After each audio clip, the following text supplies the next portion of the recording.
something Hawkeye said a long time ago about like how these people think people just have money. All right, we're live, so we got to get the chatter down because yes, I am doing a live stream this early in the month because this is not the monthly supporter live stream I do. I've kind of opened this up to the public voice chat in the Begosity Discord. If any of you out there want to join me, so far I haven't seen anyone pop up in the chat over on that side. I hope it's working, but we'll see if anyone comes in there. Ladies and gentlemen, in today's live stream, Shane is going to show us how to hunt, skin, and properly cook squirrels. No, not that kind of squirrel. This is SQRL, Secure, Quick, Reliable Login. So I got a question for all of you. How much do you enjoy working with passwords online and logging in with them? Not too much, but I got LastPass like you were advertising. Well, okay, LastPass is pretty good. Have you ever been in a situation where you had to log in like at an airport or a library or something? And so I've got to log in, and so I've got the LastPass password on my phone, and I'm having to type in all this random mess to try to log in. And you've still got to put up with things like two-factor authentication and, oh, we emailed you this code, oh, we texted you this thing. Squirrel. Yeah, I dealt that with like. Oh yeah, Squirrel is secure, quick, reliable login, and it eliminates all of that. Really? So I just want to show you a quick demo. If you look here on the live stream, you will see that I am onto my podcast page, the part where I log in whenever I want to upload a new podcast or anything. I've got my username and password fields, but they are not filled out. So what's going on there? Underneath that, I have this thing. It says sign on with Squirrel. And you'll notice when I click it, I get this little arrow going up top to this little logo that's flashing. That is a browser extension that has my Squirrel identity in it. And I'll explain what that means in a bit, but I want to show you this. I log in, and there I am. And that's all that happened. I didn't have to type anything in. I didn't. Oh, sick. Yeah. That's pretty cool. That is how difficult logging into websites should have to be in the 21st century. Your new password cannot be the same as your old. Oh yeah. But Shane, if your website is too secure, the FBI can't find you if you're looking up child porn. Well. Oh wow. I don't think this really has anything to do with that. This is just a replacement for usernames and passwords. That's just what Shane is saying. Yes, no pizza. Like I don't want to get too like state cocksucking, but I don't think that could be it necessarily. It's just something cool. It doesn't have to be about like anti-states. It's just a cool piece of tech. Yeah, and that's what this is. It's very secure, and you don't have to put up with any of the other stuff. But here's a question: in order to do this, there's a Squirrel identity, which is basically a random 256-bit number. I had to put this on this computer in order to do that. So what do I do if I'm at that hotel or the airport? Well, watch this. If you will look in the little window where my webcam is, you will see that on my phone I have a squirrel. You will see that I'm covering your face. Yes, Womp is on my forehead. But oh yeah, yep. But you will see I have a Squirrel app here on my phone, and you will also see over here that there is this QR code. I'm just going to hit this button here in the center and use it to scan the QR code. Gotta switch to this account. And you see now it's asking for my fingerprint. I just put my fingerprint over the fingerprint reader and look for 2, 1, 0. And there it goes. We have squirrel stew. This is the stuff I like. This is the stuff I like. It actually uses. Right. Whoa. Yeah. Yep. It's kind of cool. It uses two-factor authentication. That's. Yeah, there's no two-factor necessary here. Wow. The reason for two-factor authentication is because passwords are shared secrets. Squirrel gives the server no secrets to keep. I'll show you what it does, because there's also a demo server over here. If I log into that, and I'm going to log in. Hang on, I think I need to refresh the Seems page. pretty cool so far. Okay, that failed. Let's see, resend. Shane, you're Okay. kind of like breaking. Yeah, that's what I was gonna say. I was wondering if it's just me. Okay. Yeah, he's pretty quiet. Is that better? Yeah. Good, yeah. Okay. Yep, there we go. All right. So I'm going to try this again. So on this demo site, okay, there I'm in. When I scroll down, it says users site-specific squirrel ID public key. And you see a bunch of random mess down here. That's my identity. It's nothing that actually identifies Shane Killian as a human being. You know, you can kind of think of it if you're familiar with cryptocurrency, you can think of it like a Bitcoin address, where So it's not the only thing that fails to identify you as human? yeah. One of them. Yeah, but I mean, like with a Bitcoin address, you know, you can send Bitcoin to it, but only the person who has the corresponding private key that goes along with the public key can claim the money and say, hey, this money is mine. So what we have here is it's a two-party system. There's no third party. There's nothing you have to buy or subscribe to or anything like that. All this is totally free. It's unencumbered by patents and IP and stuff like that. What it's done is the server has sent it a random challenge, and the Squirrel extension has responded by a digital signature that this public key verifies. And so the server says, okay, I know that whoever just logged in has access to the private key that goes along with this public key. And so it uses that to identify who I am. Yeah. That's pretty cool, yeah. Yeah. So, I mean, even if you did have someone snooping on the line, you know, they wouldn't get anything. Yeah. I mean, it's secure. It uses a TLS connection to the web server, just like your normal thing. Like up in here, I got the nice little green Gibson Research Corporation. You're kind of breaking up. I'm breaking up again? No, I'm sorry. It might be the number of people in this chat. I don't know how much it can handle. But I'm taking computer science research, and we're learning about private and public keys and all that kind of stuff. So this would be, even if it was read, it would be very difficult to decipher. Right. And not in any sort of organized format, I think that. So even if it was deciphered and they could get the keys and all that, it would be an extra layer of protection against that, but also a convenient one. Well, and That's here's really the cool. here's the thing about this. Here's the thing about this.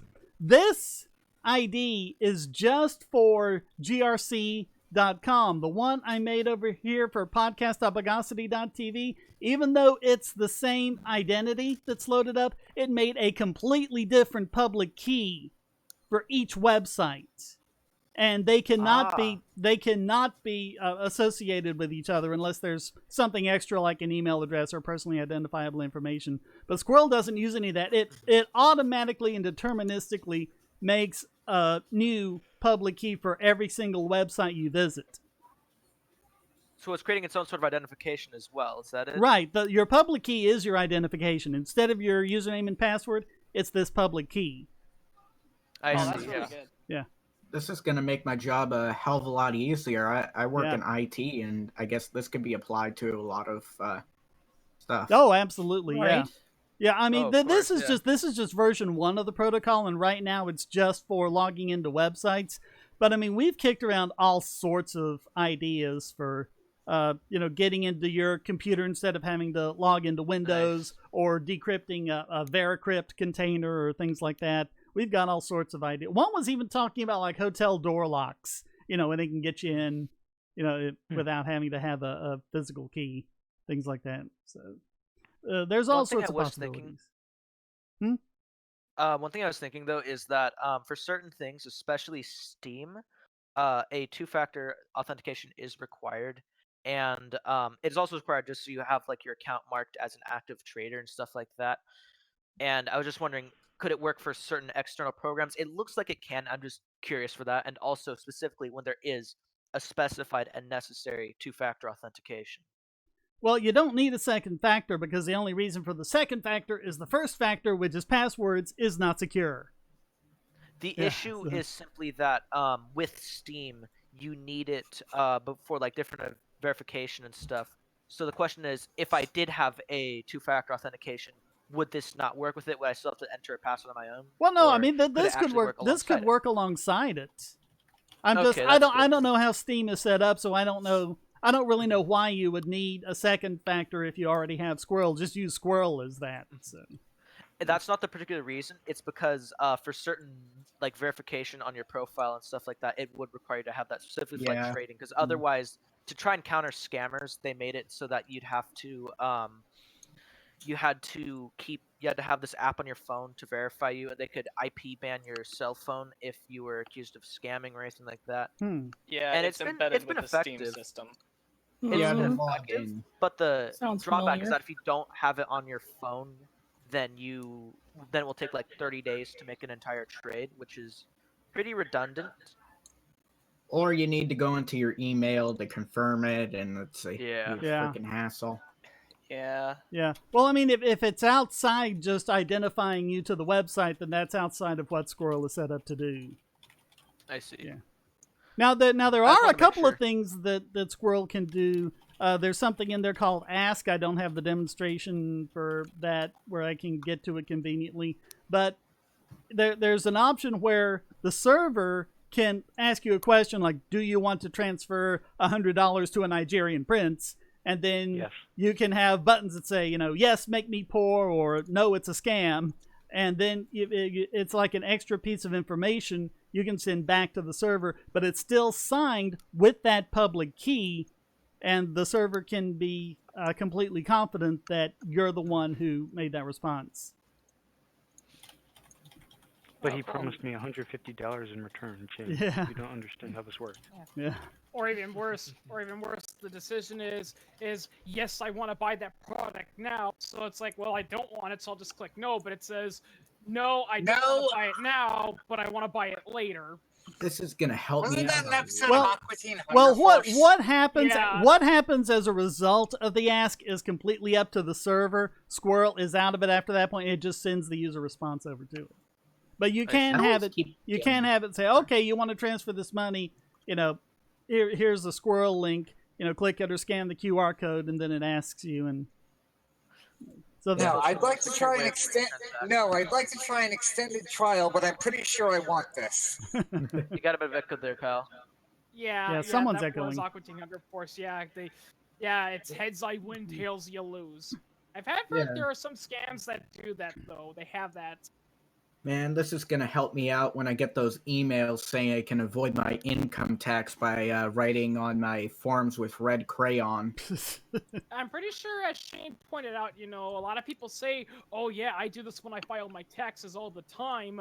Well, yeah, that's because the amount you're quote-unquote stealing is so little that the IRS is like, who cares? It's just $300. Yeah. Once you start getting in the several thousand digit, then they're gonna Yeah. start saying, "Hey, They how let it come you- accumulate. How come you haven't paid us $10,000 that you owe?" Yeah, you have to And owe also more. inflation and You have to stuff, owe too. more than it would cost them to go after you. Otherwise, they're not going to go after you. Yeah. Yeah. If you ever watched the movie, I think it was America, Freedom to Fascism. That movie's just interesting. The tax arguments. Oh yeah, they that did. was the one that what was the guy's name? Aaron Russo. That's the guy's name. I met him a few times. He was a sweetheart. I miss him. Yeah, the thing about it was I went through like the quotes and stuff like that. The quotes were kind of hugely off in regards to Thomas Jefferson and stuff like that. But a lot of the people they were interviewing actually got in trouble for tax evasion, stuff like that. So Yeah. they got in trouble for selling these packages that said, okay, you can avoid paying your income tax. There's no law against it or whatever. And it was just like, wow, these are the emails I get all the time. Yeah. Yeah, you got to watch out for those because most of them are scams. So if you want to know where to get more information, Steve Gibson, this is kind of his brainchild, the Gibson Research, and you can see the URL kind of over here at the bottom center, SQRL, SQRL.grc.com. This is what it looks like. It's a forum And at the top, you have some read-only messages called Essentials, where you can just go to get basic information. What is Squirrel? Introductory Q&A, how to get started, and things like that. And when you scroll down through it, you'll see all the things you can participate in, the different topics, different resources. There's different forums for different applications, like the one I was showing. The one here in this little icon is the Chrome and Firefox web extension, which is not quite full-featured yet, but it's really nice. The full-featured ones are a GRC Squirrel app. That's a Windows app that Steve Gibson himself wrote, and that's kind of the flagship. That's the reference that everyone goes by. And the one I showed you on my phone was Daniel Person's Android app. And also, I don't have any iOS devices, so I can't say personally, but Jeff Arthur, I think, has been working on his app longer than anyone except for Steve Gibson. So I would imagine his iOS app is pretty complete. And I would also point out, like, if you scroll down further, there's server-side solutions. The one that when I went over here at the Bogosity podcast, and I'm showing you logging into that is a WordPress plugin, and it is super easy. All you do is just like any other WordPress plugin, you install it and you activate it, and then people can automatically start using Squirrel, and then you can go over, let me show you this. If you go over here at the top right and go to edit my profile, wait for that to load up. When you scroll down, under Squirrel settings, that's where you can associate it with a Squirrel identity, and then from then on, you can just log in with Squirrel, and you don't have to type in the password. Over half of the top million websites run WordPress, so that alone, which is written by the same guy who wrote the Android app, by the way, so it's really amazing. A Squirrel identity sounds kind of like a persona. What's oh my that? goodness, it really does. Oh my god, great. You just started something terrible. What sounds like a persona? Yeah, it's going to be hell on the Lord Killian. A Squirrel Squirrel. identity. Oh, true. I mean, that's just a new demographic to market to. There you go. I there mean, you go. as Go a to the furry conventions I and tell them all must about say Squirrel. It's very enticing. George I Viad. sexually identify as a tank. George Viad in the chat says, "Too bad WordPress is a train wreck itself. Add plugins and you're doomed." Yeah, there's a lot of problems with a lot of plugins. With the ones with all the apps that are listed here at squirrel.grc.com, all of these have kind of been vetted by the community, and you can pretty much be confident in all those. But yeah, you got to watch out for a lot of those WordPress apps, because we've seen so many security flaws come into WordPress websites through those. But yeah, that's over half the web. And then there's a couple other people who are working on server components, and there's also an API for servers, like this forum here. This is Zenforo. A guy named Rasmus did the because you can log in with Squirrel on the forum, of course. If I go here to log in, you can log in with Squirrel. So he did the Zenforo plugin using the Squirrel API. He didn't have to know the first thing about Squirrel to write it, and he said it was just super easy. He just used the API because the server piece is already running on this server. So everyone's just doing all sorts of work to make this thing really easy to implement. That's super cool, yeah. Yeah. So something like a beginner or someone who's like hardly intermediate like myself could do. Yeah. I mean, this is super easy. And I do want to show you a couple of things, because in order to start all of this off, you need to create that identity to begin with. And again, if you're familiar with cryptocurrency, you know when you create a crypto wallet, the important thing is you're creating the keys, and then you got to store them somewhere secure. So this is one of the things that it gives you when you create this. There's an identity that you print out to have as a backup. And so you print this out and you put it with all your important papers, your birth certificate, everything like that. And you can get your Squirrel identity back by either, typing in all these characters down here, or by scanning this QR code. Probably won't ever be typing in these characters. That's just in there as kind of a last-ditch effort, because basically everything uses text. But probably you'd be using the QR code. You can also import and export directly from like the Android app to the Windows app and go straight across. You don't have to use a piece of paper. You can just put this somewhere secure and forget about it. Now, this is encrypted. Yeah. This is encrypted. When you use it, you're going to have to decrypt it. And there's a... well, it depends on the app you're using. The standard is to use a password that for a master password to lock down your Squirrel identity that is so strong it takes your computer 5 seconds to churn through the math to be able to do it, and that really is going to slow down any hacker trying to brute force it.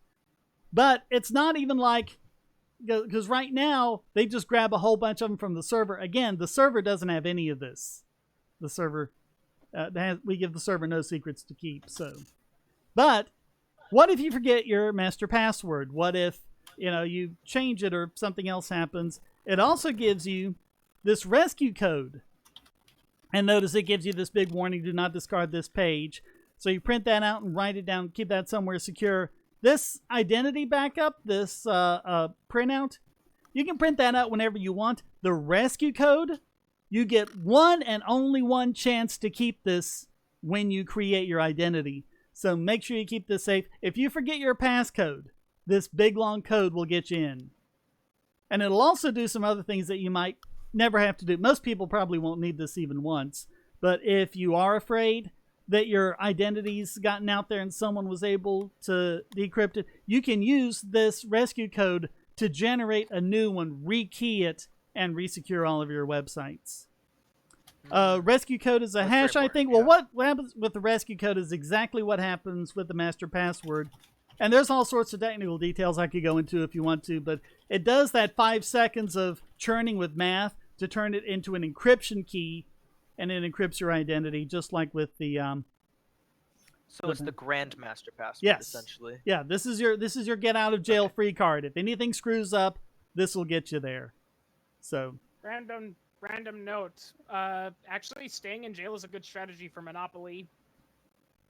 Okay, yeah, because you're not losing anything, and if you've already got like a few houses or something like that, then you can just stay in jail, let everyone else land on your house, and you don't have to. And contrary to popular belief, you can still buy.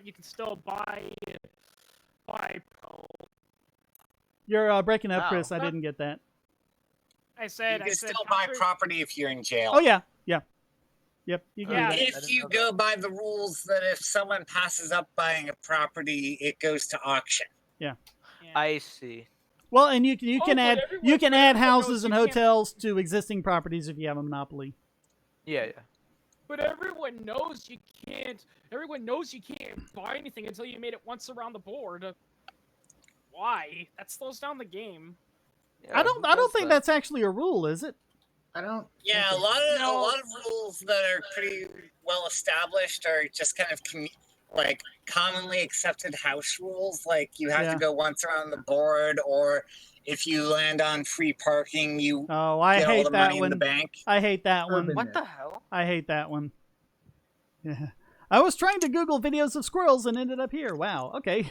Because it's not even spelled the same as a squirrel. Well, I mean, you want to be careful when you Google the word this live squirrel. stream is BS shade. I thought there was going to be squirrels here. I don't see these squirrels. I just see some weird website. Oh, don't you see the squirrel here? The cute little white squirrel in the blue rounded rectangle? No, I want a real squirrel. I want a real squirrel that I can skin and cook in a... I thought we were going to be playing. Well, I mean, the vegans won't like that. No squirrel barbecue tonight. Sorry about that. But I do want to show you this page, and all the links are below. If you want any technical, well, it actually starts off here with the Squirrel Explain document, which is more for the end user if you just want to read up on what it's about. And then they get progressively more technical as they go. The operating details, and then all the information about the cryptography and what happens over the wire. So, I mean, you can get as detailed as you want. And I'm also linking to a talk Steve Gibson gave in, I think, Sweden or somewhere just this past week. And he goes, and it's like a 2-hour talk, and he goes into all sorts of technical details about how this works. So I wasn't going to get technical because I was going for a more general audience here. But yeah, that's fine. Yeah, does this weekend? Hold on, question from George Viad. Does this weaken the something you know, something you have paradigm by removing the something you have? Squirrel is something you have. You have the squirrel identity loaded here into this little icon or over here on my phone. So it is not something you know, which means it's not a shared secret, and we're not giving the server any secrets to keep. And I mean, even like if you're using, Google Authenticator or two-factor authentication like that, that's still shared secrets. If a hacker gets that two-factor database and gets those secrets, he can even do the two-factor. So Squirrel is even superior to like Google Authenticator. And something else. I can see it being better than Google Authenticator. And here's something. For the most part, you're going to want to do it on the same system like that, either through the extension or through the Windows app or something like that. Do it on the same system you're on, because then you get what's called CPS, which is the best. I'm getting an echo.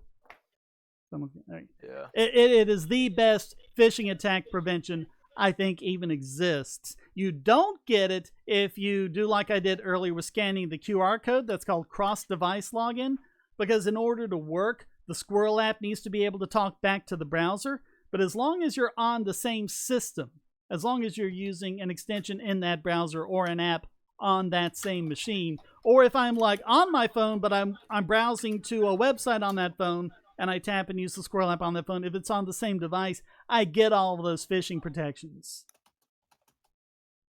And it's amazing. Really cool. Yeah, it's amazing because the server actually breaks down the entire session that the man in the middle doing the phishing attack is writing in on. It tears all of that down, gives an entirely new session link to the Squirrel app, and the Squirrel app passes it back to the browser as a 302 redirect, and then you're taken away from the phishing site or where there could be any other mischief. A brand new session is created and you're on and you're secure. It's amazing. Would be nice if you could have Squirrel plus YubiKey. Actually, a few years ago, what's her name? Stina, I think, or something like that at Yubico. Steve Gibson met with her and showed Squirrel to their engineers and everything. And apparently they're really excited about that. Now, they're not going to do that until there's a certain amount of the World Wide Web that has adopted Squirrel, because, that would be an expense, and they want to make sure there's the demand for it. But yeah, they have seen Squirrel and they are interested. So there's a lot of potential here. Yeah, of course. You always want to support things when they're in their infancy so that they grow into something a lot bigger. Right. Yeah, so the big thing now is just trying to introduce it to users and to websites, getting more websites supporting it, getting more users on board with it, and just trying to grow it from the grassroots up. Is this a sponsor of some sort, or? This is not any kind of sponsor. There is no company behind this. There is nothing to buy, nothing to subscribe to. This is completely open and free. It's unencumbered by patents and IP and everything else. The spec is completely open. Anyone who wants to can take it and do whatever they want to with it. Make your own apps, extend it however you want, whatever. This is an open protocol. Not sponsored by Raid Shadow Legends. I don't even know who they are, so we can't. It's like a lot of YouTubers have been being sponsored by this one mobile game, Raid Shadow Legends. And it's just kind of a meme. Oh, okay. Yeah. Everybody who's I'm not big enough to get sponsors, so. Please understand this when you go to the forums and you see all of the developers here, from Steve Gibson to Jeff Arthur to Daniel Person and all sorts of people like that. Everyone who's working on this, none of us stand to make any money off of this. We're all doing this because we want websites, for our logins to websites, secured. Very nice. That's a very neat idea, Shane, and I will definitely be keeping an eye out on the project, and I'll get it when it comes out. Well, I mean, it's already out. You can go ahead and get it right now. There just aren't a whole lot of sites you can connect to right now using it. So I see. Yeah, I'll get it out. Just work around the system, read up on it, and just stuff like that, because it does look really cool. Oh yeah. Thanks for showing it. Yeah, it's awesome. It's awesome. This has been like 5.5 years in the making. I remember when Gibson first announced it, and I went on to the he has this whole news group that's like, if you know what news groups are, they're 90s technology, but they're amazing. I think they work a lot better than forums do. And So for 5.5 years, we've been developing and testing and turning upside down and shaking. And like one question is, if you're running Linux, this screenshot here is Linux here. This is Ubuntu. The web extension runs on Linux, of course. There is a category here for a native app for Linux, but I'm not sure where development is on that. But we have gone to great efforts to make sure that the Windows app runs under Wine. And there might be a couple extra things you have to do, but you can go into the forums and see that. I think if you're on like one of the GNOME systems, you actually need to set some things up. I actually wrote a script to do that, and you can download that script in there and get that running. But I mean, you can see all of this on the forums. All sorts of questions have already been asked and answered, and everyone there is really friendly and helpful. So if you're interested, please come check it out. Speaking of forums, are you just doing this on the Discord because Google Hangout is dead? Yeah, that's pretty much it.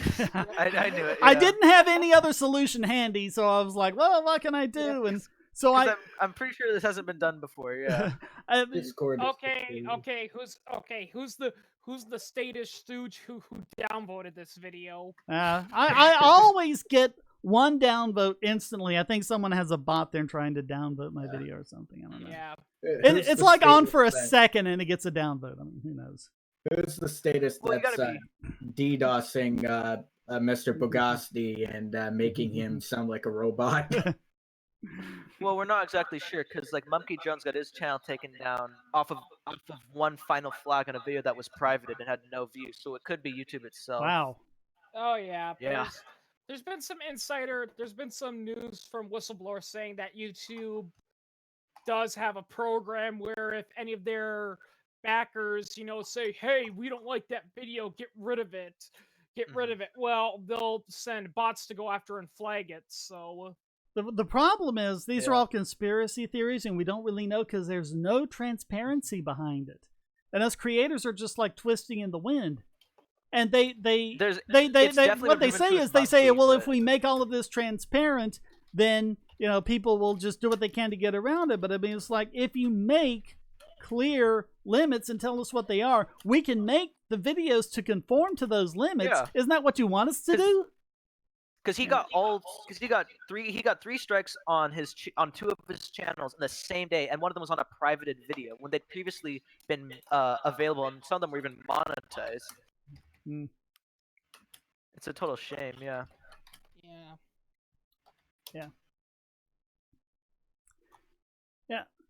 So I want to thank all my libertarian friends for behaving and not being too much like herding cats around here. I mean, we can still talk about whatever you want if you got more questions about Squirrel or whatever. Can I name my squirrel Arnie? I guess you can name it whatever you want. When you create a squirrel identity, you can name it like this one here. By the way, do not live stream your identity printout and rescue code the way I did. This is a sample, but you can see up here, I called it sample ID. You can call it whatever you want. That's just, how you name it. But that was just an American Dad joke. American Dad had an episode where the side plot was they recreated the film What's Up with Gilbert Grape, only all the characters are squirrels. No. You mean What's Eating Gilbert Grape? Yeah, What's Eating Gilbert Grape. Yep, and they have the Squirrel Arnie and Squirrel Gilbert, Yeah. Ordinarily, you would not be. Squirrel I posted in the chat. That was a good movie, though. Keanu Reeves, I think. No, I think it was Johnny Depp and a young Leonardo DiCaprio who played. I was about to say, which one of those is true? Was it a good movie or did it have Keanu Reeves in it? No! All right. Question from George Viad. Is the identity shared and uniquely identifiable to the sites you use it on in a way that are cross-site identifiable? I covered this earlier, but it actually makes a brand new, completely different ID for every single website you visit. It's actually based on the domain name. So, like on grc.com, it'll, when you do, well, let me show you this. Let me get back to where I can scan the QR code. What's this guy talking about? Squirrel and Rust. It was DiCaprio. You're right. All right, so if I scan this QR code, I think you can see it best on the. All right. If I put it up here, you can see in big bold letters it says www.grc.com. That's not only letting me know what website I'm about to sign on to, it's letting me know what identity it's going to create. So if you have another one for a different, even if it's different by a single character, it will be a completely different identity created.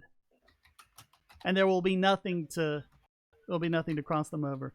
There's a Bogosity Discord. Yes, there is. Discord.bogosity.tv. You can see it up there in the links.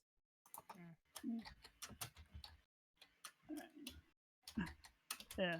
E.g., can this be used to track you? Yeah, that's been a concern of ours, and we really wanted to make it so that that didn't happen. And yeah. Now, of course, if you log in and then the website separately asks, what's your email address, and you put in your email address and it's the same, they can still track you that way, but that's got nothing to do with SQRL. SQRL is just about logging in with your identity. Hey. Sorry and thanks here late. Oh, no problem, George. These are good things to be covering. So, I don't think if there was anything else I wanted to say about it.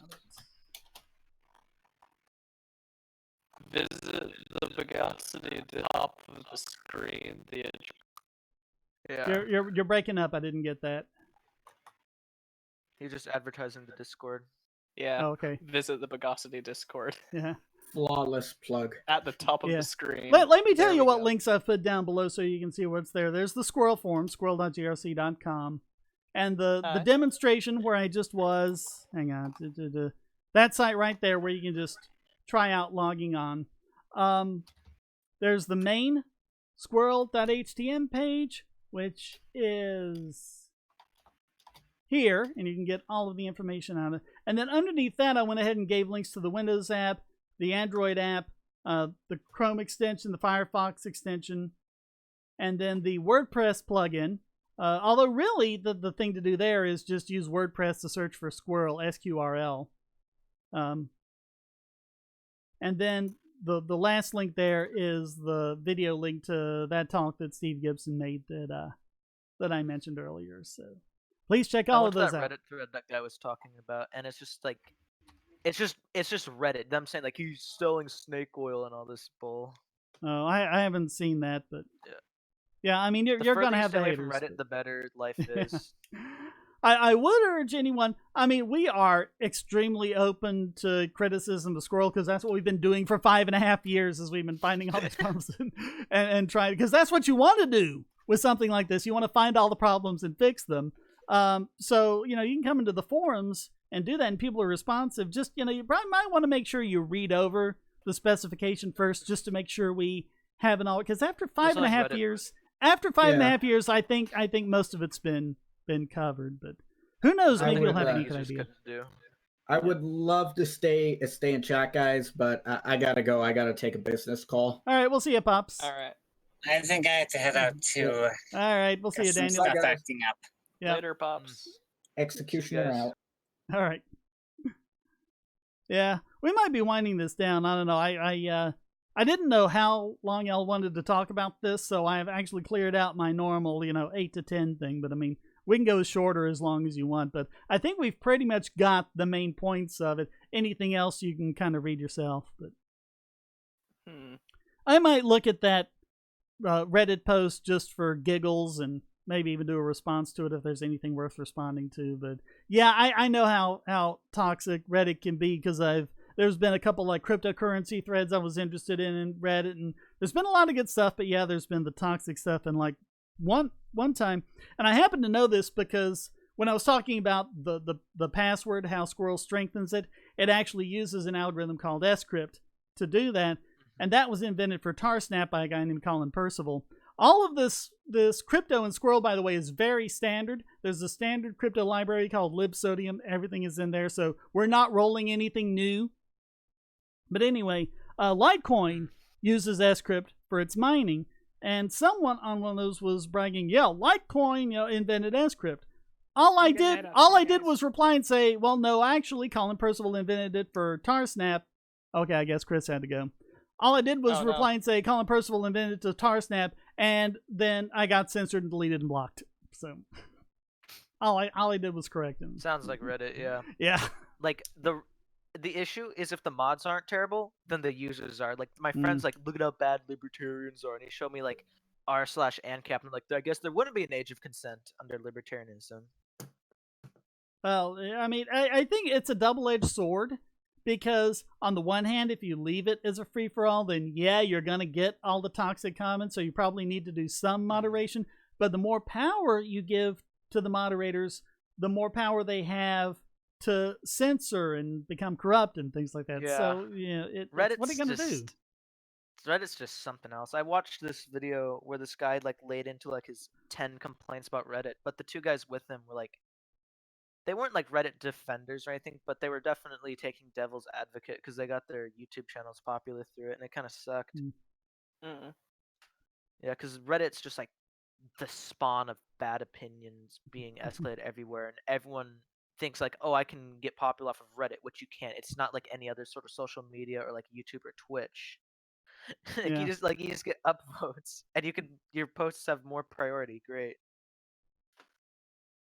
Yeah, I don't know. I only go there like occasionally when there's like a certain thread that I think is interesting, or someone does an AMA or something like that. But yeah, I've seen how it's not somewhere I would want to go regularly. Oh my god, I remember there's this game, Team Fortress 2, and this guy made this website where you can like check out the hats in the game, and you can like model them on your character. And there's a thread on the Team Fortress 2 Reddit, which is already one of the worst Reddits in existence. And it was where people could like show off the cosmetics they're making.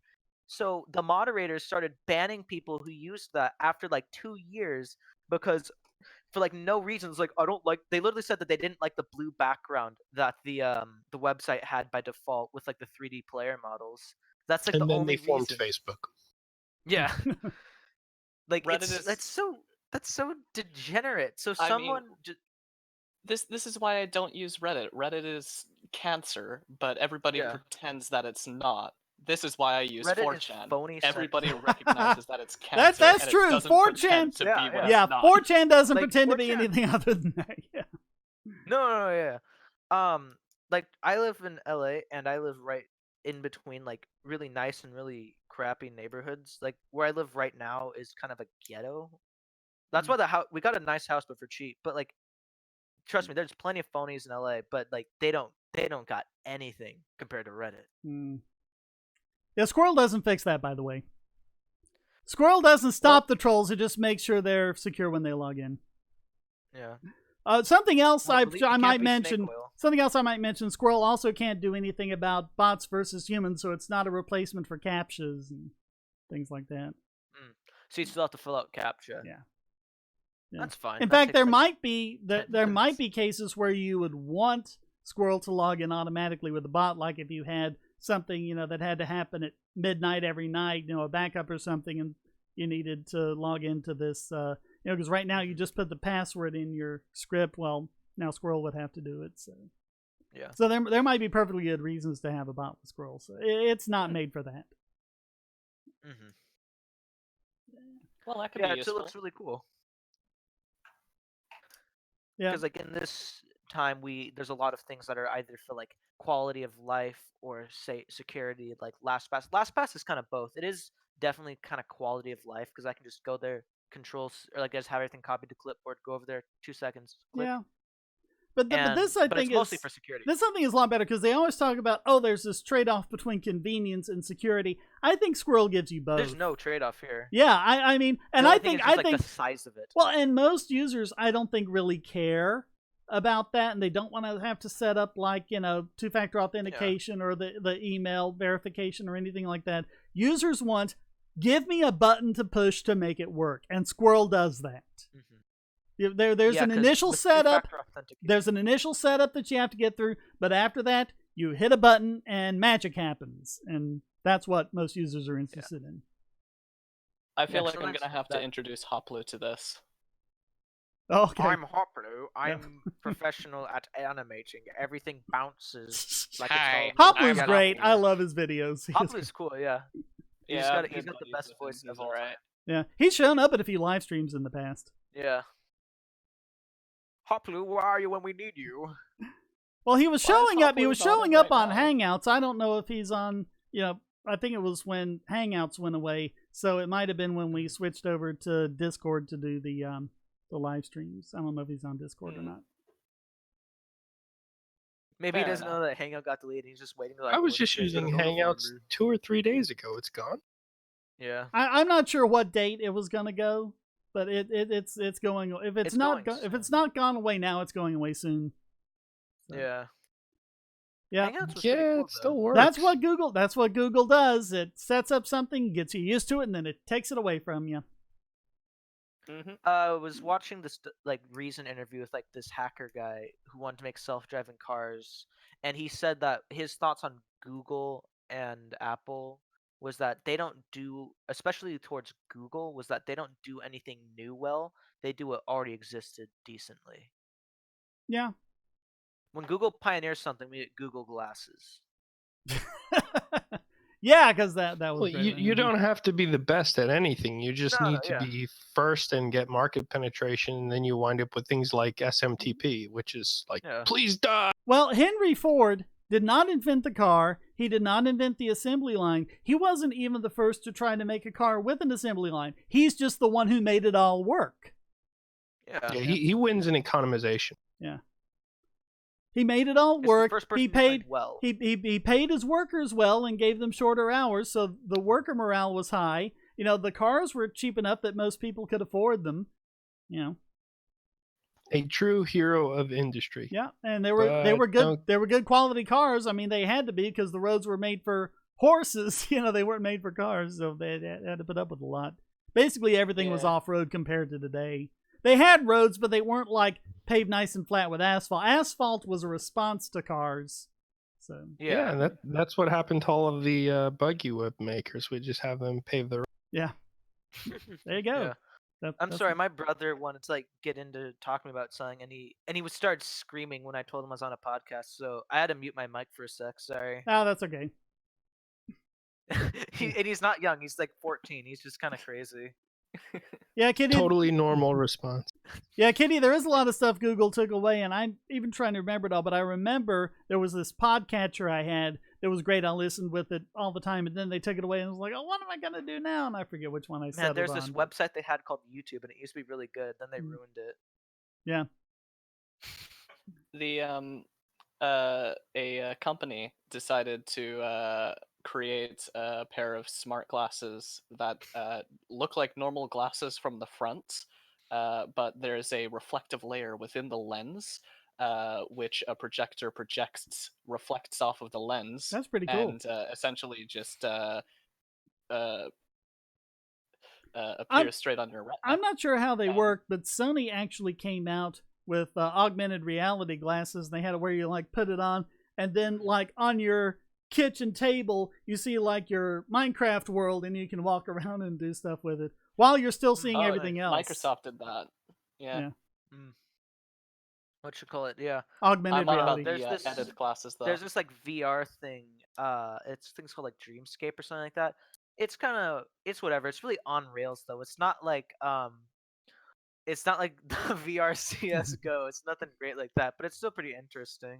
Oh, nice. Yeah, generally with virtual reality, though, unlike augmented reality, it kind of blanks out everything. So you want to be careful you don't move around too much. And one of them, I forget it was Oculus or which, but one of them started putting in things where it detected a wall or a chair or something, so you wouldn't walk into things while you were playing it.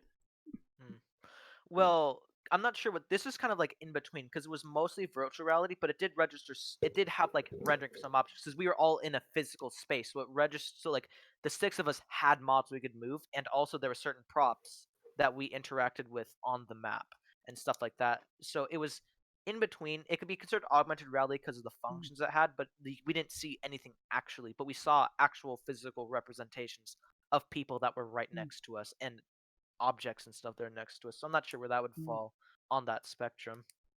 And that's true, Kitty. They took away their default music app in Android, and I'm like, what am I gonna do for a music app now? Oh, hey, Esso. Hey, so how you doing, Esso? I'm doing pretty well. Did you see the story that I just posted in fail quotes? I did not. Let's I've been check it doing this. I think we're pretty much past the Church meat of of what I was doing, though. Oh, I love this chick.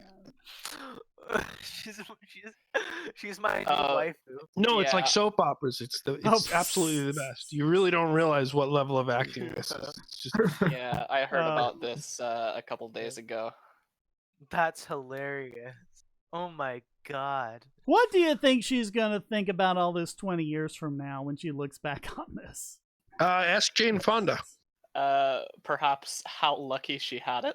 Yeah. when she Depends did. on Ask David Suzuki's daughter, who was basically in the same position back in 1992.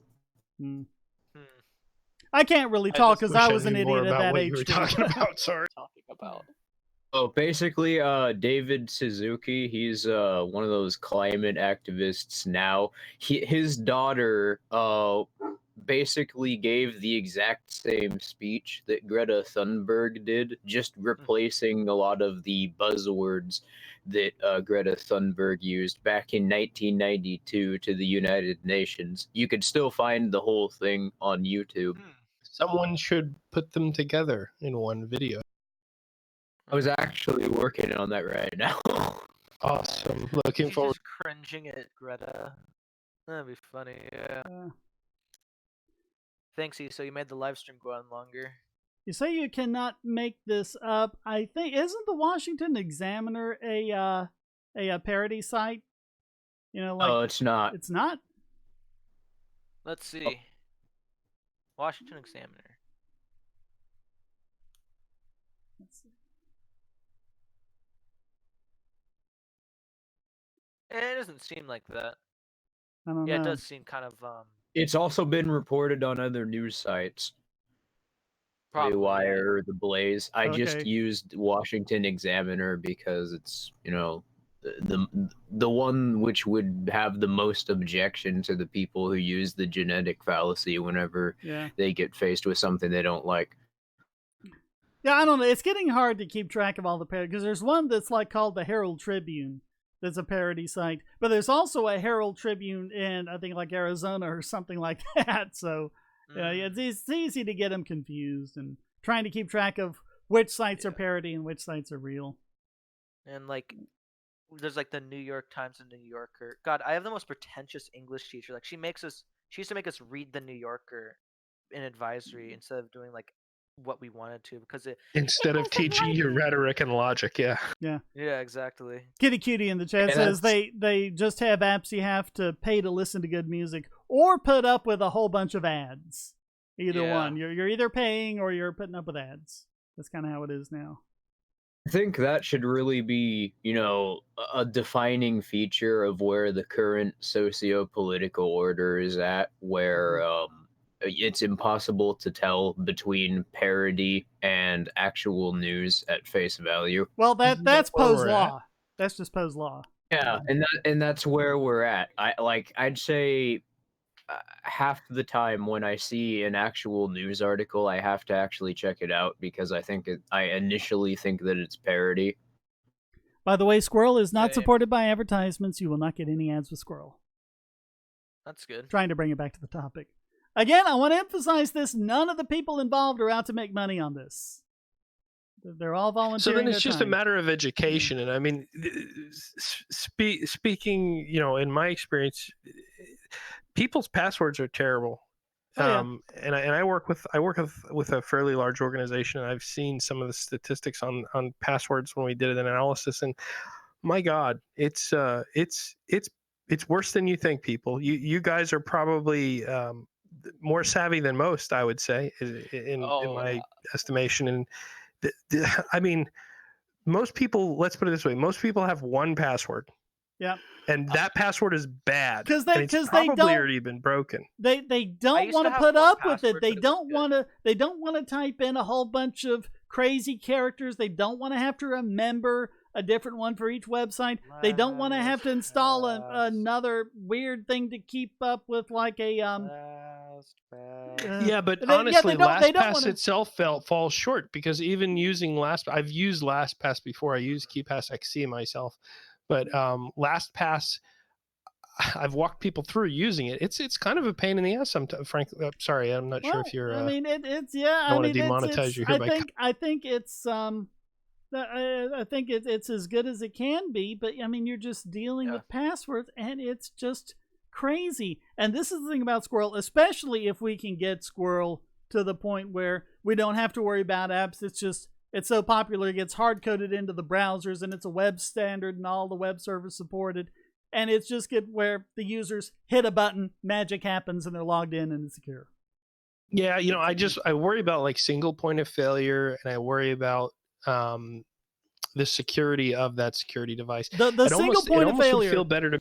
Yeah, this is the best thing and the worst thing about Squirrel is that your identity is just over here in one place. Now, it's secure because it's not on servers where it can be hacked, but still, if anyone does get a hold of it, bad things can happen. If you're hacked, if your machine is hacked, since the security device, I can imagine a world where this is almost like Bluetoothed in or somehow conveniently connected, but in a secure way to your machine, whatever that device happens to be at the time. But you carry this thing on your person, and it is hardware, firmware secured. So it is itself isolated. So the only traffic that would actually escape or enter it was from the requesting site and then back out to that requesting site from this, little isolated device. Well, that's basically what my phone just did, except my phone's not an isolated device. Except your phone can be hacked. Yeah.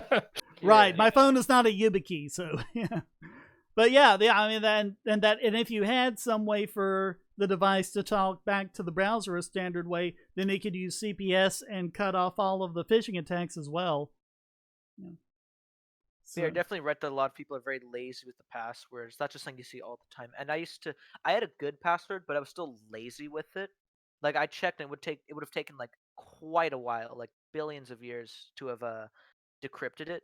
But I still use the same password over, because even with the complicated password, I was too lazy to create new ones, and I was too lazy to install LastPass. But what happened is I was creating a Twitch bot. I don't mean to plug it all. I was just creating a Twitch bot on one of my alternate emails, and it had my real name, and my real name is incredibly common among like Mexicans, so I forgot to put 03 next to it and accidentally got someone else's, and they had the password. So I wanted to switch it out. Yeah. So that's why I switched to an older one, and then eventually just to LastPass. Yeah. But see, that's the thing you don't have to worry about with Squirrel, because even if someone in the middle does get it, they're just getting a public key and they can't really do anything with it. Yeah. Maybe an option to add salt or something like that on like a per use case basis, so you can remember, okay, well, this is my Squirrel plus this salt that I always use for my bank. It does. I didn't mention this, but it does have something in it called an Alt ID.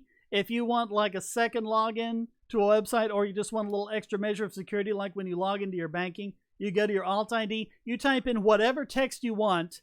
And I mean, even if it's something simple like the number 1, it will create a completely different identity for that website, and it will not in any way be associated with your other user. And so you can have, but that Alt ID would have to be, sufficiently strong so that, you've got to factor in the fact that, all right, well, you're assuming already that my single point of failure has faulted me, and that I've had my Squirrel stolen or whatever. Yeah. And now I need something on top. Yeah, so if you have your Squirrel identity stolen and you haven't had a chance to rekey yet, which you should do, immediately if it is stolen, which you can do with the rescue code. If you have done something like that with like your bank or something like that, then yeah, you would want to make it something that's kind of unguessable for a hacker, because I mean, it would be so easy if a hacker gets a hold of your Squirrel identity to just say, okay, I'm going to take a list of the first 1,000 of the 1,000 most popular websites, and I'm just going to zoom down them with this little bot I have and see which ones I can log into. Yeah, but they're not even going to do that first. The very first thing they're going to do is rekey. Well, no, the hackers can't rekey. The hackers cannot rekey. You need that rescue code to rekey. Oh, you can't regenerate the rescue code from the password? No. Okay. No. The rescue code is completely independent. That's interesting. It does seem like it can be susceptible to system hacks, although not as much like interception of messages. That's kind of what I'm getting. Although this rescue code have like precautionary methods, but it seems like it does have its blind side, although it still is prepared for those scenarios. Yeah, this rescue code is generated randomly, and is used as this as the special key when you make it. When you make your identity, you get one and only one chance to get your identity rescue code, and there is no getting it from your identity file after that. It's on that piece of paper or wherever you've written it down, and nowhere else in the universe.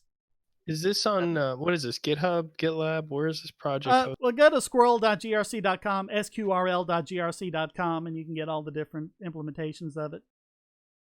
Is there a link in the video description? Yeah. Or... Yeah, I got all sorts of links in the description. I went through them a few minutes ago, yeah. Epic. But, yeah. Yeah, and this makes me want to look at the source code now. Well, I mean, there's different implementations. Like I know the Android app is on GitHub, and the WordPress plugin is as well. I'm not sure about the others, but I know Steve's reference Windows app is written in assembly, so he hasn't released the source code. But lots of people have asked, "Hey, could I see the source code to this?" And so he's showing them little chunks of it. Or here's some 8086 assembler. Have fun. Yeah, but that's why. You see, that's why he wrote these 4 documents here, because you don't really need the source code. You can read for yourself how the protocol works and create your own if you want to, or whatever. But yeah. Oh man, I just saw that the Keck symbol was somehow in Destiny too. That's pretty funny. I have no idea what you're talking about. The Keckist, it was like a meme by these alt-writers. It was probably just like 4chan users. Just well, I mean, not quite alt-writers. Yeah. Some, of course, yeah, but Keck is just World of Warcraft. World of Warcraft laughing. But yeah. For some reason, the item was actually in Destiny. My brother had a fiasco. He's trying to transfer his Destiny account to Steam, and like the servers went down because Activision wasn't giving them any time. But I think he's getting it figured out right now. I also because my dad worked as a halfway house manager, and one of his tenants left a PC, and after about like a couple months, he was told to throw it away. But he gave it to me and my brother, and we didn't even know how to open it because the case was so old. We thought it was like broken, but. And then you were arrested for child porn you didn't know you had. Better. We were gonna sell it at a yard sale we had, but my brother's friend's dad came and he knew how to open it. And we look inside and we see a 1070, and we're just keeping that thing. I finally fixed it, at least parts of it, because he doesn't want to install it yet because he's still updating stuff on his PC. But he's got a. I'm guessing that's a video card. Yeah, it's a GTX 1070. It's specifically an overclocked one by EVGA. It's really good. Like, it's not one of the best cards. Well, it's one of the best cards. It's not like top tier $1,000, but it's still very good, and it's something that anyone would want to have in their machine if they have anything lesser. Getting back to the single point of failure thing, in all our discussions, the absolute worst case scenario for Squirrel we've thought of is if someone makes a malicious Squirrel client and you load your identity in it and it can, phone home and call the hacker. I mean, that is a disaster scenario there.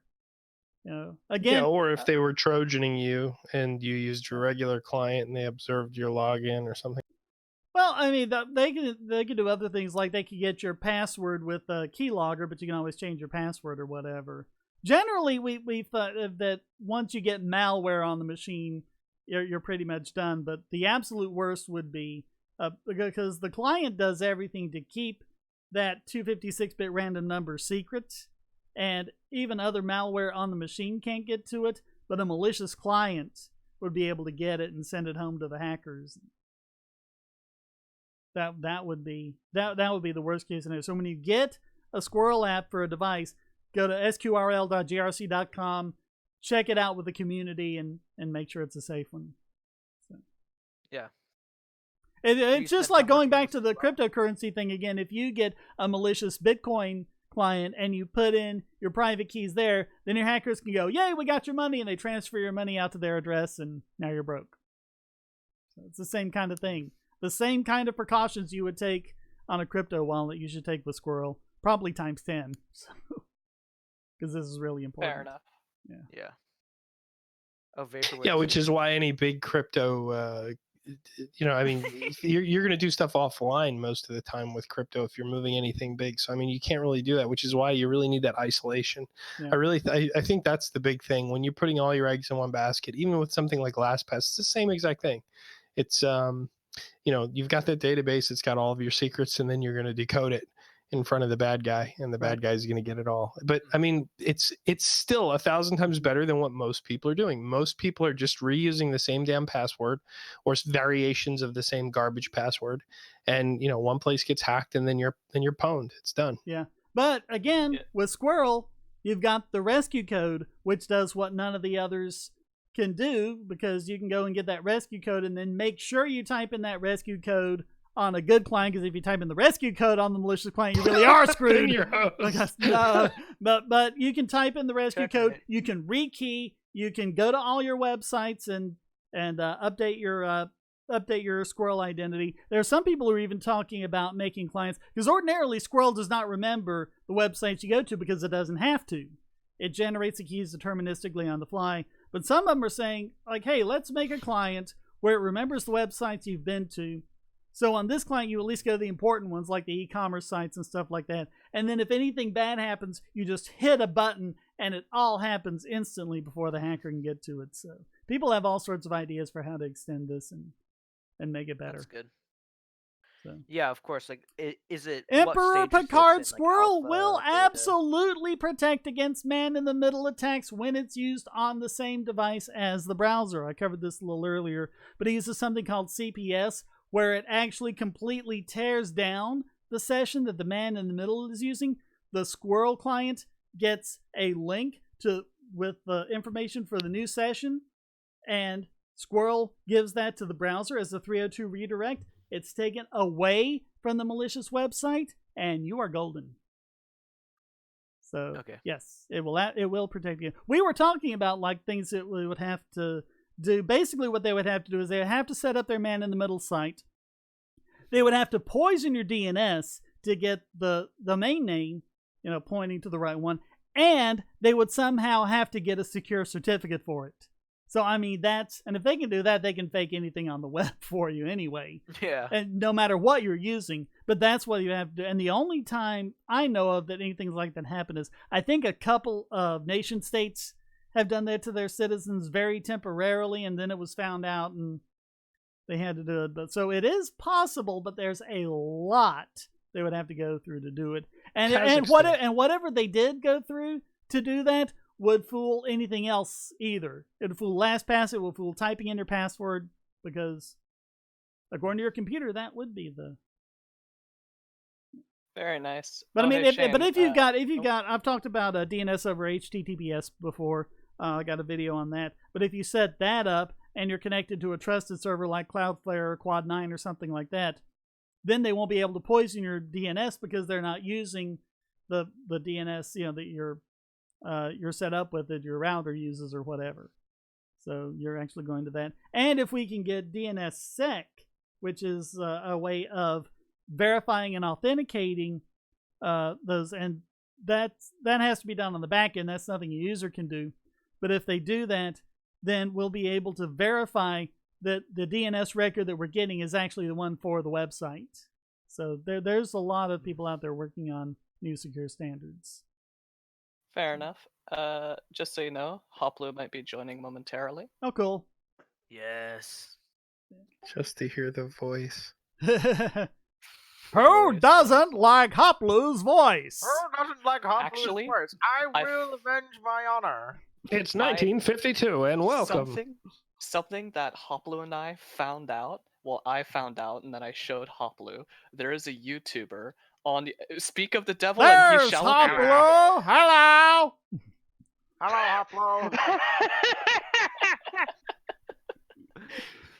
Hoplu.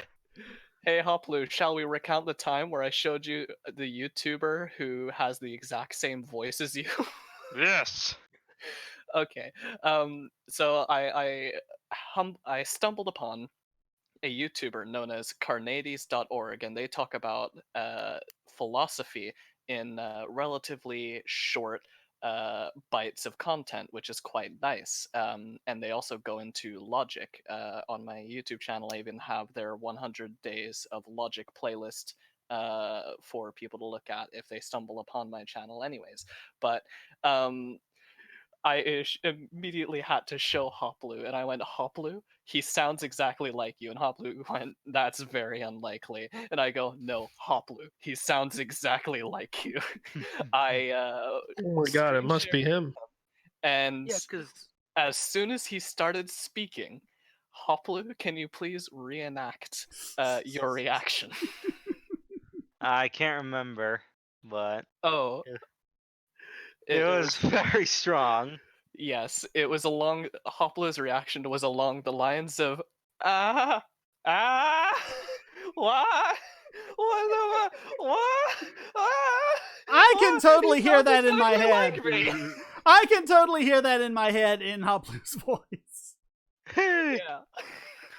Well, because like if someone says it's your voice, then they obviously are aware of how distinct it is. So I'd say that if you have like a crazy voice or anything like that, it probably is more likely that you're actually going to hear your own voice. Yeah.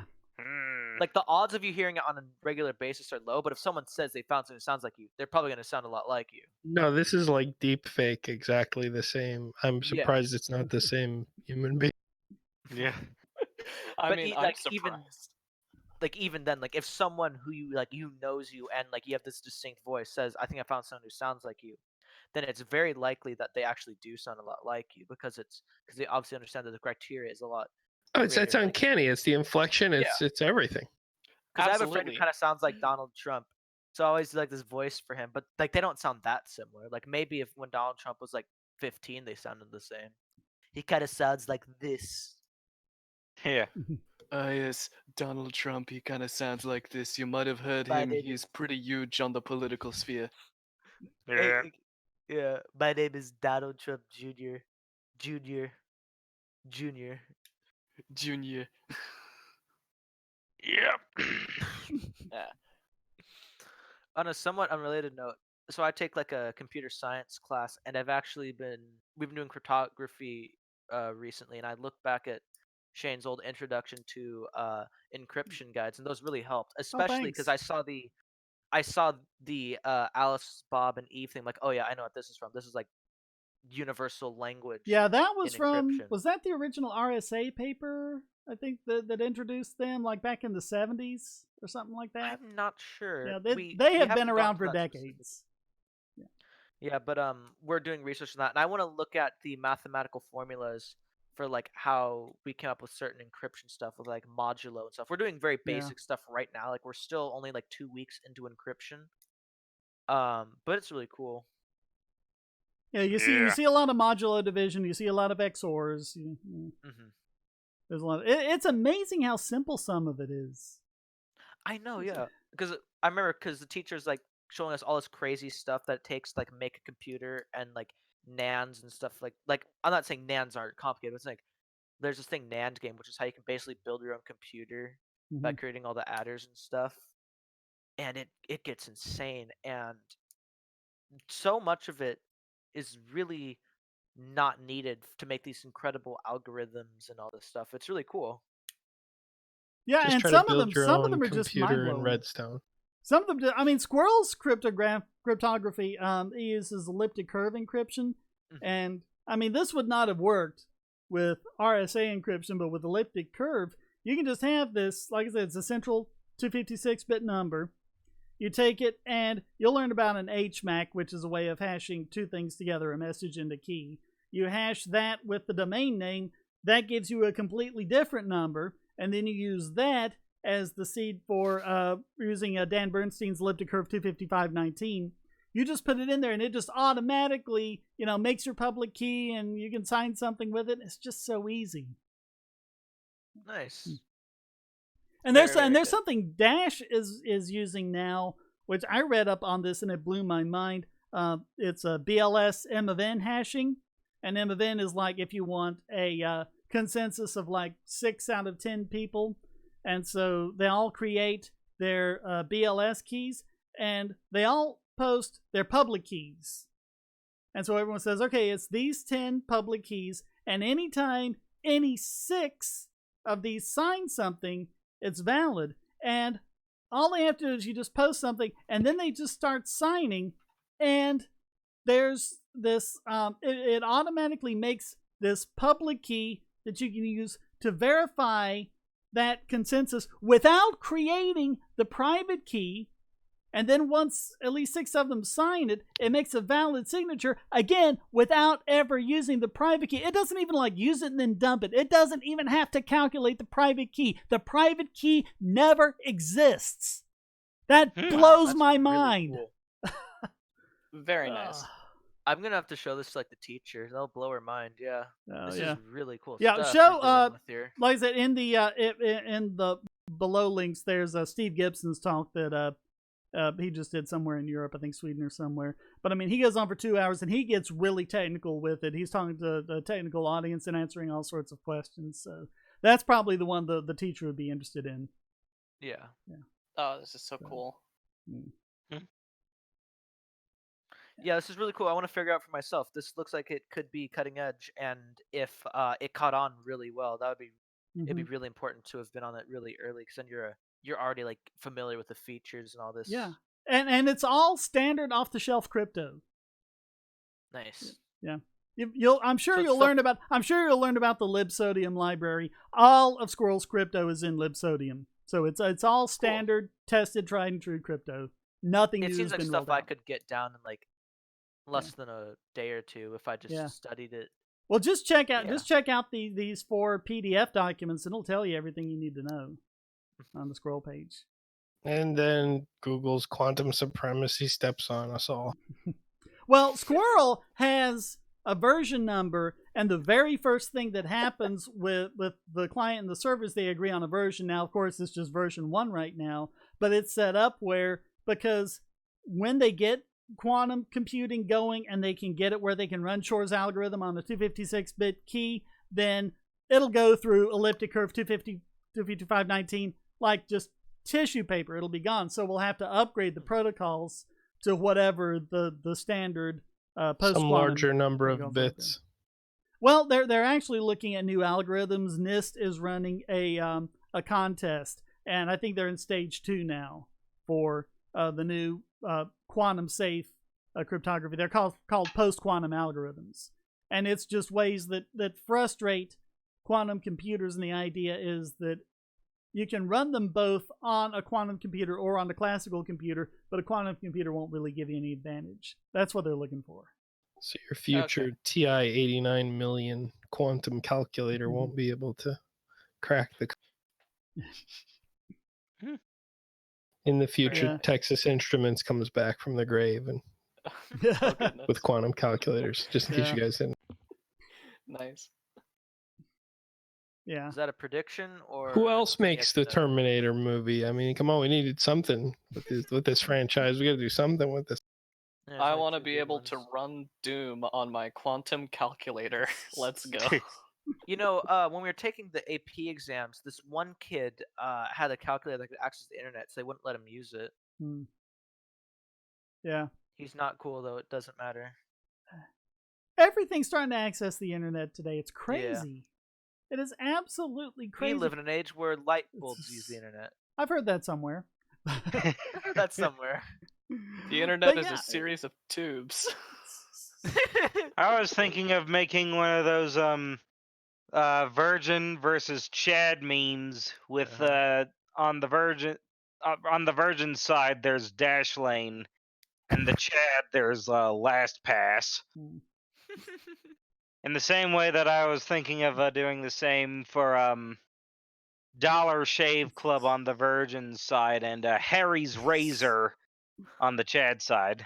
I've heard. I don't. LastPass is just the one I use and recommend. But I mean, at this point, Dashlane, 1Password, and all the others, I mean, at this point they've been developed to the point where they're really just as good, and it's mostly a matter of personal preference. So it's like they say about diets: the worst diet is the one you won't stay on. Well, the worst password manager is the one you won't use. So if you don't like LastPass's interface, but you like Dashlane, use Dashlane. Yeah. Whatever you like. Yeah, I want to check out Dashlane. Doesn't it also have a VPN or something like that, or? I don't think so. Don't know. Something weird was going to add a VPN. What was it? Oh, Cloudflare is going to start up a VPN. Really? Yeah. I guess that makes sense. They've got the infrastructure. Well, and they said that they're not going to have it up where you can like get around geo restrictions or hide your IP address, but it will encrypt, that first mile if you're like at a hotel or something. And it does that by leveraging its existing Cloudflare network so that wherever you are, you just connect to the closest one and you don't have all the slowdowns and, additional latency that VPNs usually add. So we'll see how good it is when it comes out. All right.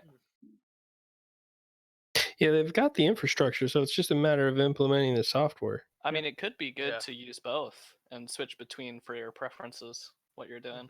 Well, I mean, it depends on always what gonna kind give of something a things you need at chance, the too. time. It's like people ask, if they need, a VPN or Tor. Well, they work two different ways, so it really depends on, what your needs are at the time. Yeah. But you always should give everything a chance because, like, on paper, a free-to-play battle royale game made instead of Titanfall 3 that is published by EA, that sounds like the worst thing ever, but it actually not to be pretty good, So, like, hey, never judge a book by its cover. And Emperor Picard in the chat, I was thinking more along the lines of a public computer and using your phone. How does it protect against man-in-the-middle then? Right now, CPS doesn't work cross-device because it needs a way for the remote device to talk back to the device you're logging into, the phone to talk to the computer or something like that. But it can help because if the man in the middle is something like a if it uses like a DNS poisoning and your phone has its own DNS, it's going to be connecting to the real website and not the hacker's website. So in some cases that might frustrate it, but I mean, it won't frustrate it in the way that CPS does. So that's why whenever possible, and you're using your own computer, use Squirrel on the same device. So maybe in the future, there'll be something like, NFC or Bluetooth or something like that that will let us set up those standards. So with cross-device, we can have the Squirrel app on the remote device talk to the browser. That's all we would need to do. Through. Yeah, that's all we would need to do to get that working. We just need to get that new session link to the browser so we can redirect. And that's all you need. But right now, there aren't standards in place for that.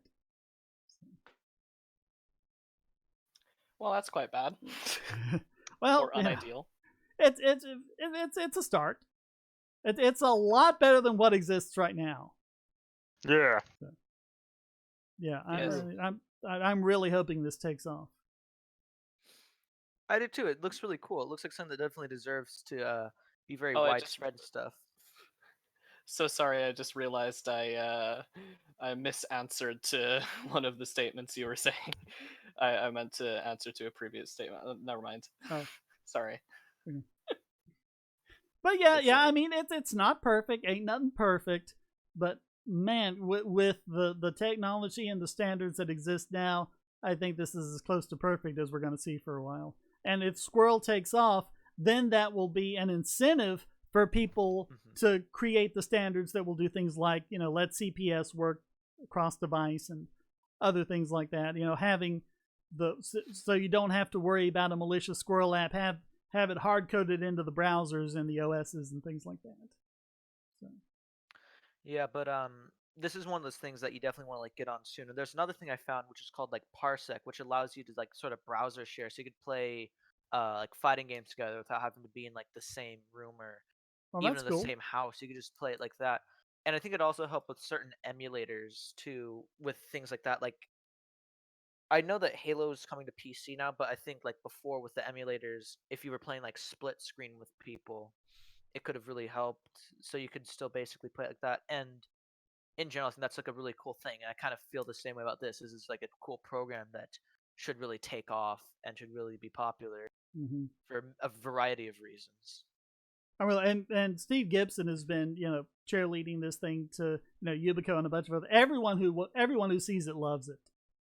So good. I can't imagine it eventually not getting, to people at, Microsoft and Google and places like that who go, what, and really get on board with that. Hopefully they just like ignore everything. They just call it snake oil. I'm from Reddit. It's snake oil. I use the big boy word. I mean, up until I don't know what If you look at Google's like security arm, they're really good because remember Google does Project Zero and stuff like that, and they've got people like Tavis Ormandy and other people like that doing a lot of good Google's stuff. cool that way, but Microsoft, they just don't care. They're like the honey badger. They're just, I mean, I don't know until what version of Office they were still using the no, it's not Office. What was it? It's what is their email client? Outlook. Oh yeah. What version of Outlook were they still using the Microsoft Word HTML processor? Oh, God. So it's like that's why emails for the longest time it would need to be written in like I don't remember what version of HTML, but like nothing was supported basically, and all of it was quirked out. So if you wanted to make a HTML compliant email, you couldn't use like any modern HTML. You had to use all this throwback stuff to make it look right. You had to use tables and stuff. It was nuts. I don't know what's going on with Microsoft now. They're doing strange stuff like they bought a seat on the Linux Foundation. And they, really... they ruined the Xbox, which I don't care because I don't play on Xbox. But pretty much the only difference between Xbox and PC is no mouse and keyboard on Xbox, and you have to pay to play games online because like everything, all the games, and even the Xbox Game Pass, it's all coming to PC. I think Microsoft just kind of admitting defeat. Like, yeah, we're just gonna coast on PC for like the rest of our lives. Frankly, you've had everyone's had about 9 years to join the PC gaming master race before Epic Games is attempting to destroy it. God. So yeah. What I are love the free games Epic gives me? Yeah. I'm not really into this. What are the big consoles now? It's Switch, just PlayStation 4, and Xbox One, and they're creating new ones. I have an actual question: who will buy the Switch Lite? It's just like hopefully no one. Yeah. I do not understand anything about the Nintendo Switch and how that is supposed to make sense, the controller and everything. Oh, the controllers are basically Bluetooth connected, but there's a lot of controversy around the controllers. They're called Joy-Cons. Basically, the analog sticks that they use, they have a really bad drift problem. After about 2 months, big drift problem. It takes like and to get the 100 actual, US CAD. And to get the controllers like the Xbox ones, it costs like $60 or $70. It costs more than a game just to get the controller. Yeah. And it doesn't, like the Pro controllers doesn't come with the console, and it doesn't have the same like basic I/O import that even the PlayStation and Xbox controllers they both have. So you can plug them both in with the same cord on a PC, and that's the same port you can use to like charge your phones and stuff. It's literally expensive. I'm just looking at it, not understanding why they discontinued the Wii for that. There's a myriad of reasons why they discontinued the Wii. But in general, I just think if you get a laptop, and there's already a working Switch emulator, if you just get the laptop and the Switch emulator, the only game that I'd say isn't as good is like Mario Maker, because like you could still play like all their other games with people, and Mario Kart is on phones now, so like, what do I lose if I just get a laptop with the Switch emulator? I can also play the other games I want. I don't know. My daughter's always playing games on the laptop, and all the 3D graphics on like that are every bit as good as any desktop system or console I've seen. Yeah, exactly. It's 3 words, actually technically 4, but just PC Master Race. That was sort of my thing back before I got into the sort of political trash. I was one of those keyboard warriors. All I heard was politically for... correct master race. How does that combination of words come personal into computer like master personal race. like in terms of gaming, PCs are like way above consoles, even for like the same price. Like you spend $400 building your own PC, infinitely better than a $400 or $500 console. Well, how can you play a game with one of those stupid joysticks anyway that come with these things? They're terrible. Yeah, you know what really bugs me? Like this is like probably the thing that makes me want to kill someone the most. They have their little Joy-Cons and they put we got their little hoodies and they put in the little sleeves and they're playing the pockets and they're playing the Joy-Cons like that. So many people do that at my school. It infuriates me. Oh, bring in the knife. I just don't know, what advantages do consoles really give you nowadays over PCs with a good video card? The only card? one is exclusivity, but Xbox is already they've given up on that. The Switch are being emulated. The only actual console that's worth getting is kind of PlayStation because we haven't cracked the emulators yet.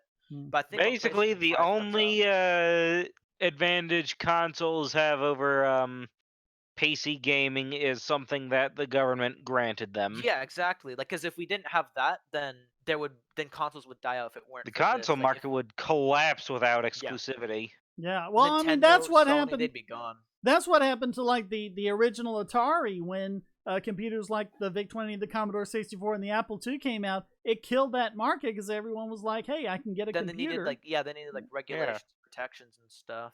Yeah. Well, back then, if you had an Amiga, you could get a Super Magicon, and you can clone all the games, which was like Amigas were amazing. Amigas were amazing, but I really think it was the sound. I really think awesome. It was Nintendo that did it because they just made a console that worked so well. But then the computers started catching up, and so of course you got to run to the government for the protectionism. Yep. Yeah. Like back in the day, like sort of in the earlier stages of console gaming, it made a bit more sense because you basically had to develop a game 3 different times, from the ground up, if you wanted to put them on 3 different consoles.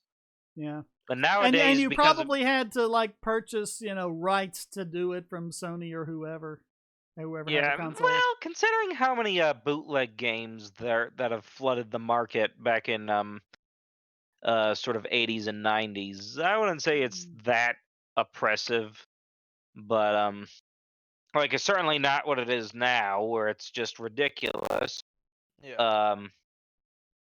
But yeah, but nowadays, especially since the mid 2000s and the 7th generation, PlayStation 3, Xbox 360, the original Wii, that they developed due to a bunch of publisher pressures.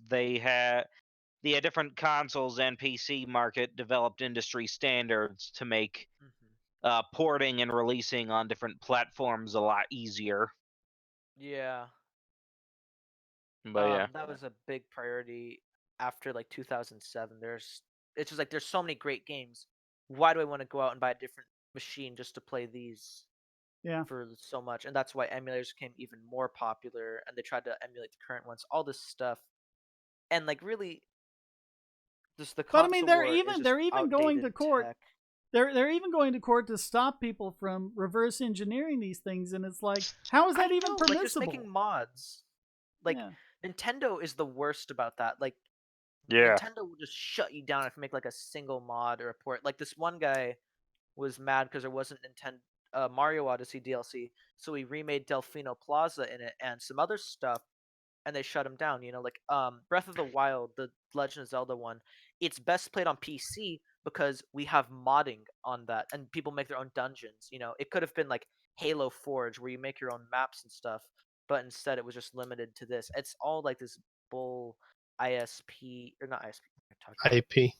IP, yes. The Yeah. S is not there. The S is silent, like island. It's right after I too, so. Yeah, I don't understand. Especially in Japan, where they just find it an offense if you dare mod games. If you look at sort of the history of modding, Doom, people modded that, and that created probably the most powerful genre in the history of gaming. Yeah. And Team Fortress 2 was a Quake mod. Counter-Strike was a Half-Life mod. Dota was a Warcraft mod. Valve StarCraft was off of modding, or StarCraft mod. Pardon. Hoplu, can I get you to turn your levels down a bit, because I'm trying to adjust between you and Wumplad, and you're kind of loud. Yeah, sure. I have to adjust you all up and down together. I can't do it individually. It's fine. I don't have a great mic right now. My old how's headset this? was this That's crappy better. wireless one that All right. It was really high quality, but it just started shutting down. Me and my brother both got a similar one, and it was just horror show.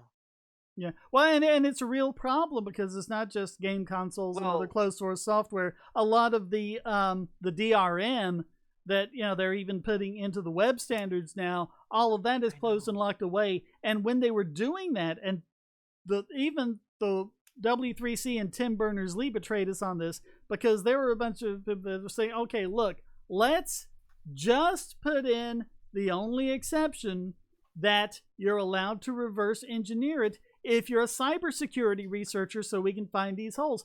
And they wouldn't even go for that.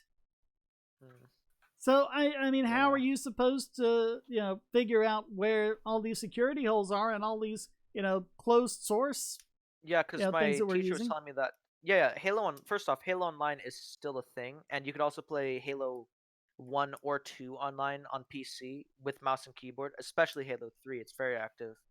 But on that term, like, our teacher was telling us about how all these companies would pay people, like hackers, to look at their databases and stuff, and they paid them a lot just like to see how they could hack into it so they could patch the security hole. Yeah, I play Halo Online quite a bit. Yeah, same. Oh, dude, we should party up.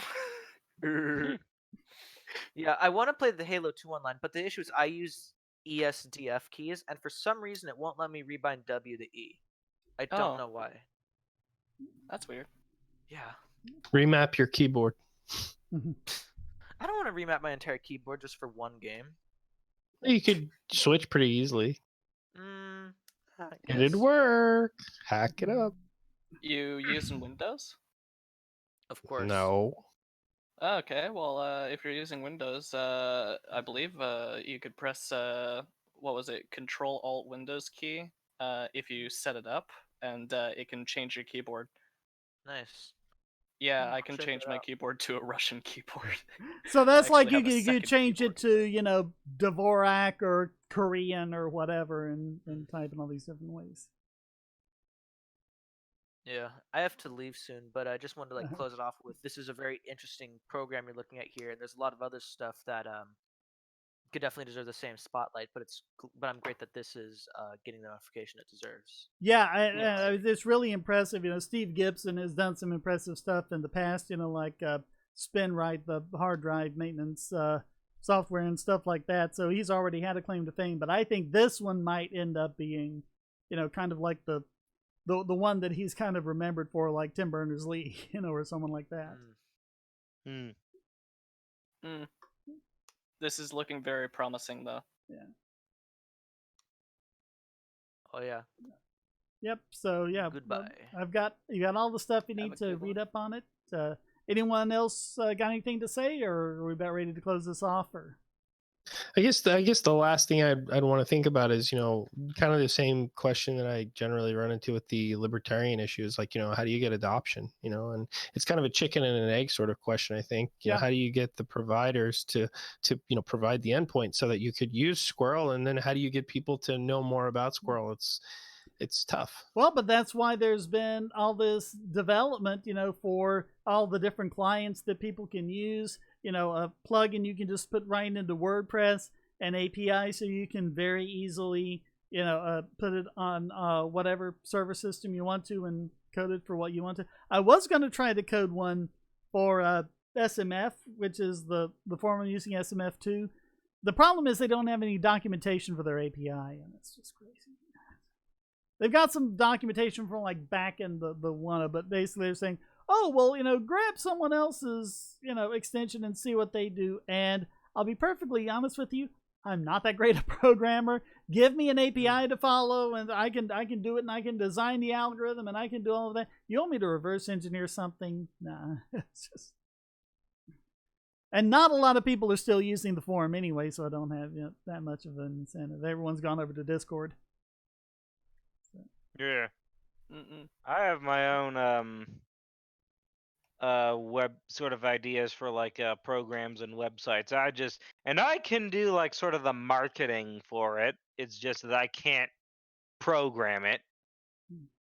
I mean, I can program stuff as long as I've got good documentation, because I can do PHP websites, or I can write, programs in Python or whatever, but I've always got a web browser open up in the background that's already at the reference pages for PHP or Python or whatever I need to. Whenever That's I need part of the the question, process. boom, it's just. But if I don't have that, I'm helpless. Control C, Control V. Yeah.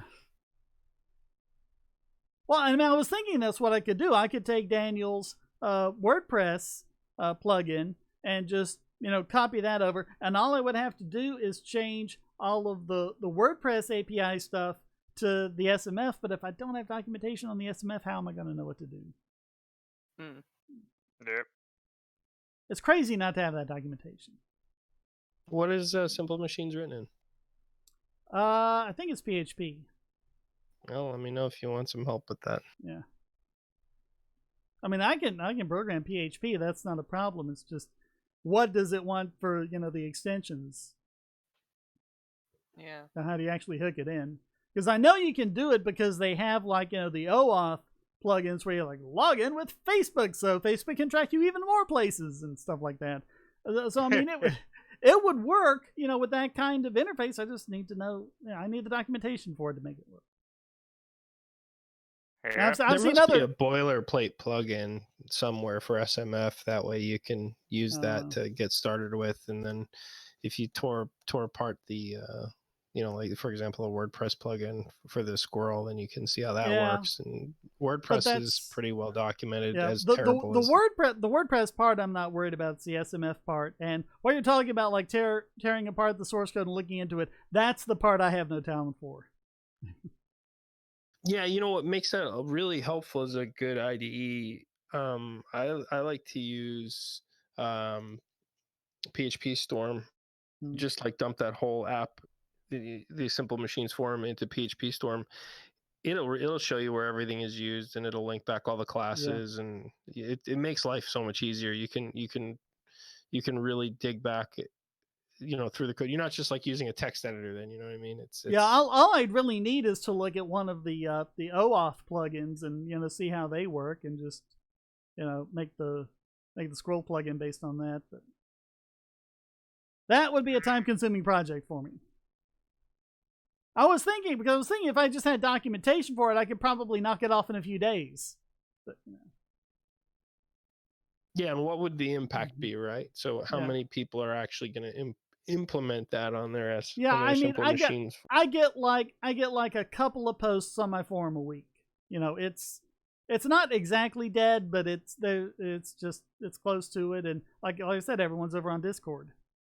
So yeah, the internet killed the BBS, and then you've got BBS.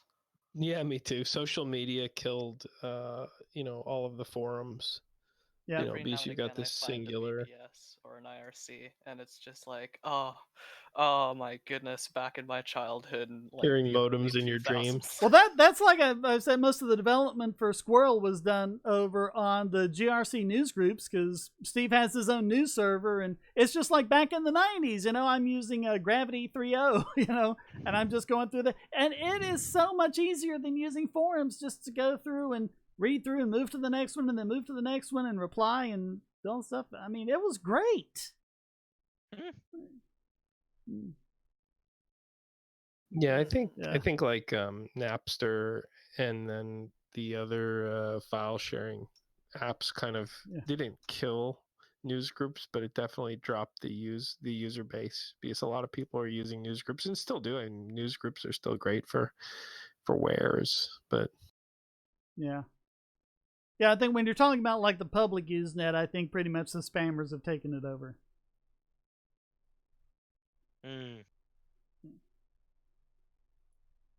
But I mean, the nice thing about developing it though over on the news group is it was kind of a surreptitious IQ test, because in order to get on it, you had to know how that worked. You had to know how to get on it. Yeah.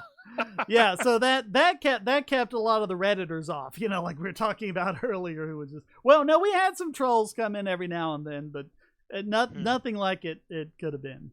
Higher caliber trolls. Yeah. They were extremely pretentious. Well, I've probably got to go. All right, That's yeah, some I think odd jobs to do. I think we're about to wrap this up then. So, anything you want to say All before right. heading off? No, not really. Just All right. good to talk with you, Shane. Yeah, I hope to see you back on the live streams. I miss having you on. Yeah, I've just been like really busy with a bunch of stuff. Either that or just tired from being busy. Yeah, I know But that I'll feeling. try to make it on the next one. Okay. Whenever that'll be. All right. Well, Yeah, probably fuck. around mid-month or something. So, yeah, we'll see you. All right. Bye. Have a good one, Hoplet. All right. Anyone got anything else before we sign off? I don't really. Thanks, guys. This was fun. I Yeah. really enjoy it when I can make it. It's hard sometimes, but it's never Yeah. boring. Yeah, I've had fun. I've had fun showing off everything we've been doing over the last 5.5 years because I did I kind of showed a quick sneak peek on the live stream a few months ago, and then there was a little part of my my encryption series where I mentioned Squirrel is part of the future, and other than that, I haven't really had a chance to show it to anyone. So this was great. I'm glad we got to do this. Looks really cool. Yeah. One thing I guess I do want to say, anybody still watching, join the Bogosity.tv Discord. Link is at the for top God's of the sakes, screen and please in the do. description of the... And we should do this more often as far as, even if it's not a live stream, just drop in general and say hello. There's so much to talk about. Yeah, it's I don't really. 2:46 a.m. for me. I don't really have a lot of time to join in the VCs because usually it's I'm doing something and then I can go over and I can reply a couple of sentences, but then I have to go back to what I was doing. So it's not like I can. Yeah, I have to map out some time to do this. But yeah, I'm kind of like that I was able to have a live stream that everyone could get into and it didn't get too totally out of hand. Yeah, it's very nice. It's very chill. Yeah, not like the herding cats libertarians usually are. Yeah.